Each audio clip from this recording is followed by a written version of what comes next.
Okay, punta na tayo dito sa most controversial issue na pinag-uusapan ngayon. He is the man in the middle of the most talked about showbiz issue today. Walang iba kundi si Willie Revillame. Ano ba ang mga plans ni Willie matapos sumagot ng Kapamilya Network tungkol sa issue? Here's the first part of our Paparazzi special report with Willie.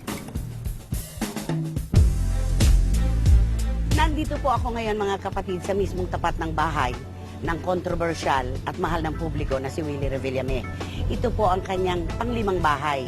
Hindi ko na po babanggitin pa kung ilang pong milyon niyang binili ito, pinaayos, pina-renovate, at ngayon po ay binigyan tayo ng pagkakataon na mapasok ang mansyon ni Willie Revillame dito po sa Ayala Heights. Tayo na po. At nandito po ngayon ang dalawa niyang sasakyan. Ito po yung tinatawag na Audi R8. Ito po ang ginamit ni Robert Downey sa pelikulang The Iron Man. Meron po niyan si Willie at ang isa naman po yung Porsche nandito. Dalawa lamang po ito sa maraming koleksyon ng sasakyan ni Willie Revillame. Ito muna ang paborito niya ngayon na gamitin. Ito po ay ang mismong papasok sa kanyang sala at ito ang daan patungo dito. Ang kanyang mga paintings nandito, iilan lamang po pero worth millions naman. Ito po ang formal living room ni Willie Revillame. Dito niya tinatanggap ang kanyang mga bisita. Ito naman po mismo mga kapatid ang kanyang formal dining. Dito niya tinatanggap ang kanyang mga bisita. Si Willie talaga, grabe ito. Kahit sa kanyang bedroom, ang mga damit niya kung kulay puti, magkakahalo yan. Pag kulay pula, makasalansan niya na maayos. Napakalinis niya pati sa mga sapatos. Ayaw ng marumi, ayaw ng magulo. Simpleng tao. Dito na po tayo ngayon. Ito ang kanyang kitchen. Mga built-in ito eh. Mga customized. Lahat ito customized. Ito. Ang kanyang ref. Ayan. Yan ang ref ni Willie Revillame. Punong-puno ng merienda.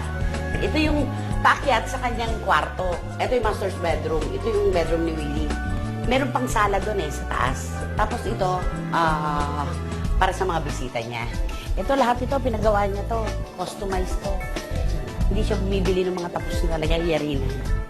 Tapos, ayun naman yung kanyang parang pinakalanay.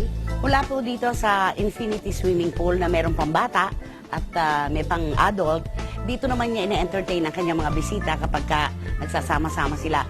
Pero ito ang pinakaabalang bahagi ng bahay ni Willie Revillame, ang kanyang gym.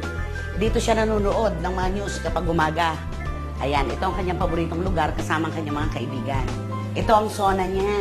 Hindi na niya kailangan lumabas pa. Dito lang sa bahay niya, kompletos recados na si Willie Revillame. Dito sa garden, sa gilid ng gym, ang katugon po nito, yung kanyang theater. Seismic sound system, top of the line ang ginamit dito talaga. Kapag pinanonood ninyo, ang anumang palabas dito, kumakabog, dumadagundong ang sahig na. Ito dito sila nakakatuwa ng kanyang mga kaibigan. Ilang upuan lamang po ito dahil si Willie ay isang napaka-pribadong tao. Hindi siya mahilig sa maramihang bisita. Piling-pili lamang ang kanyang iniimbitahan dito at ang kanyang mga kaibigan. At dito po mga kapatid sa mismong garden ng mansyon ni Willie Revillame dito po sa Ayala Heights. Kasama ko po ang kontrobersyal, ang mata ng bagyo sa ngayon, Willie Revillame. At syempre ang kanyang tagapagtanggol, isa sa mga abogado niya, Attorney Nards de Vera. Magandang hapon po sa inyo. Okay. Attorney, pupunta lang po muna ako dun sa, pagkatapos po kasi ng press ko ninyo nung Monday, ay nagpahayag po ang ABS-CBN na hindi maaaring i-grant ang kalayaan kay Willie dahil kailangan daw po niyang tapusin ang kanyang kontrata na magtatagal po hanggang September 10, 2011. Ano po ang stand niyo? Una-una, kung talaga isipin natin, hindi si Willie ang nag-terminate. Base na yun, enough legal basis na yun para ma-terminate ang contract. Pero, yung mga interpretation. Ito, walang interpretation na kailangan dito dahil nang sumulat sila ng July 26 this year. Sinabi nila kay Willie na tapos na yung programa mo, yung Wawawi. May offer na kung gusto ni Willie, bukod dun sa 1 oras na palabas sa prime time, pwede siyang bigyan ng ilang oras dun sa Studio 23. Pero alam mo yung Studio 23, is not at the same level as Channel 2. Sa punto de vista po namin, demosyon po yun. Oo nga. Pero basahin natin itong sinasabi ng ABS-CBN, no? Apo, para mas malinaw. Para mas malinaw. July 26, 2010, Mr. Willie Villame, we wish to inform you that ABS-CBN has decided to cancel the program Wawawi and change its noontime programming. This move was necessitated by the incident of 4 May 2010, which irreparably damaged the goodwill and equity of the program. In light of these developments, we are offering you a 1-hour weekly program as a replacement program. The program will be pre-recorded to ensure that its content will comply with all the pertinent laws and regulations, etc. Ang pagkaintindi ko po kasi at ng iba pang kapwa ko manunulat, ito ay verbal lamang na usapan ni Miss Linggitan at ni Willie Revillame kasama po si Jay Montelibano. Ngayon ko lang po nalaman, isang malaking shock ng buhay ko, dokumentado po pala yan. Kaya napakalakas ng loob ninyo na questionin ngayon ng ABS-CBN. Nakalagay dito, na pinirmahan ni Willie, nakalagay na the name of the program is Wawawi. Apa, The talent is Willie. apa, stipulated yan. The company is ABS. Apa. The life of the contract is for 3 years, September 11, 2008 to September 10, 2011. Apa. Tapos nakalagay dito, anong work niya, performance as host. Pero may provision dito na in the event that the company has to reformat the program or reorganize the assignments of talents to various programs, the company hereby guarantees that talent, si Willie, shall be given a replacement program of the same kind Apa. or of equivalent importance and with the same fee package as provided in this agreement, etc. Okay. So dito, it is not of the same kind, it is not of equal importance na dinidemote siya. In fact, wala nga siya sweldo ngayon pero nakalagay dito of the same fee. Dito, lumalabas, sila na mismo parang ayaw. In fact, nabolis na nga nila yung program.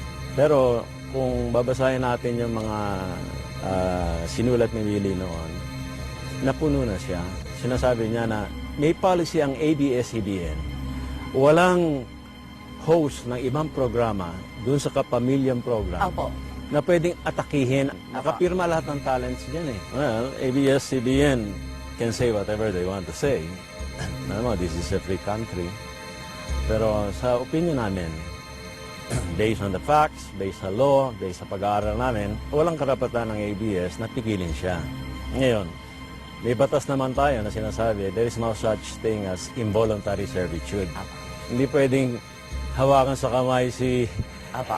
Willie ng ABS, hawakan sa liig at sabihin, oh, itong sabihin mo, kumanta ka, sumayaw ka. Hindi po pwede. Wala pong ganon. Oh, so pwede mangyari dahil nga sa ang paniniwala namin at ni Willie, libre na siya sa kontrata dahil ang lumabag sa kasunduan ay ang ABS-CBN. Silang nauna. Pwede na pumasok sa ibang kontrata si Willie kung gusto niya. Kasi ano naman gagawin ni Willie for 1 year, more to go? Will he just sit in a corner and At count saka his siya po, fingers? Humingi na ako ng Paumanhin. tawad kay Boss Gabby, kay Ma'am Charo na okay naman. The point here is the incident of the July 31 na pagbabalik. Totoo. After the meeting with Ma'am Charo, the presence of Edgar Mortiz, Miss Linggitan, head of production, and the Tita Arlene, my former manager. So, napagkasunduan yon. At ni Ma'am Charo. And after the meeting ng July, that was July 13, after the meeting of July 13, nagkaroon na ako ng meeting with my staff, yung core group ng Wawawi. At nagawa na yung set. Actually, nagawa na yung set. Hanggang ngayon, gawa na. At lahat ng ito nakaplano na. And then, after the July 13 incident, the July 20, nag-meeting ako kay Linggitan. The presence of Jay Montelibano, which is used to be the former BUH Business Unit Head of Wawawi, and Direct Edgar Mortiz. And I was so surprised nung sinabi sa akin ni Linggit, okay lang ba sa'yo na magkaroon ka na once a week show? Galing ko ito sa meeting noong July 13 with the president of ABS, Ma'am Charo. So biglang, hindi ko alam bakit bigla. Sa lusulat nila, ang nakalagay doon, hindi pa daw ako tanggap ng tao. Marami ka pa raw hate mails. And then I asked Jay, ando siya, being the business. Jay, kamusta ba ang ratings nyo? hindi ba single digit na kayo? It's 9% again. Ito yung Huawei ko dati. Siyempre lahat ng mga staff ko naman, mahal naman ako. Nag-report naman sa akin yun. Wala naman sila nagiginig sa akin. So sinabi niya, opo, nag-9% na po, nag-single na. Single digit Against, na. well, 23, 24. 20 o 19 man, no? Then from there, sabi ko, kung ayaw sa akin ng tao, Jay, may nakapila pa ba sa labas? Wala na pong pumipila, kumukuha na po kami ng tao. So parang ang feeling ko, parang hindi yan ang rason eh. May ibang rason. Mababaw. dito. Kasi kung ayaw sa akin ng tao, dapat ang nag-ratings ng Huawei nung wala ko, 25 up. 25% o 30 pa yan. Hindi ko sinasabi nag-rate ang Huawei because of you. No. Nag-rate ang show na yan because yung pagmamahal ng tao. Sa programa at sa'yo. Ako naman yung utusan lang ng mga tao dyan. Ako naman yung gumagawa lang ng mga isang bagay na talaga makakabigay ng tulong at saya. Ang nagpapasalamat ako sa ABS, pinagkatiwala.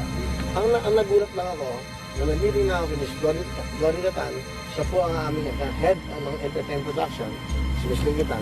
Nagulat ako nang bibigyan na lang ako ng isang... Eto lang ang tanong. Sabi ko, parang ang feeling ko doon, hindi na ako mahal dito. Niloloko niyo na ako dito. Yun ang sinabi ko, niloloko niyo na ako. Ito yun, at 2 witnesses ako na. Kasi, okay na tayo eh. Nag-akap na kami ni Ma'am Charo. Tinawagan na natin yung gagawa ng set. Pinigay ko na yung bagong ideas, in-upload na. Hindi, pinatawag na yung EP, pinatawag na yung mga set designers, pinatawag na yung mga writers, head writers, dito sa bahay ko. After that meeting, no? So, nag-meeting na kami lahat. So, after 1 week, wala nang show.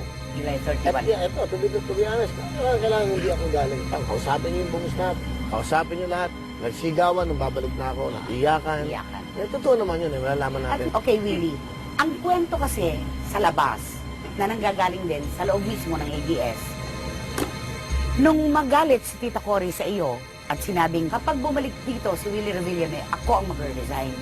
Totoo ba na may mga PUM at DUH na nakisimpatya sa boss nila kay Tita Cory, nasasama sa pagre-resign ni Tita Cory kapag napabalik ka sa Huawei? Well, yun ang lumalabas sa ABS. Alam mo naman sa ABS eh, hindi mo na alam kung sino Totoo. kakampi at kaibigan Totoo, mo dyan. totoo. Hindi mo alam kung mahal ka dyan o hindi. Well, hindi ko sinasabing lahat. Pero ang pinapoint out ko lang, maaaring totoo yan. Kasi ito na nga nangyari sa akin. Kasi ako kasi, ang iniisip ko, dapat hindi personal eh. Dapat yung pangkalahatan. Yung pang buong mundo. Totoo ba na nagkaroon ng mass resignation? Ikaw ba'y galit kay Chris Aquino?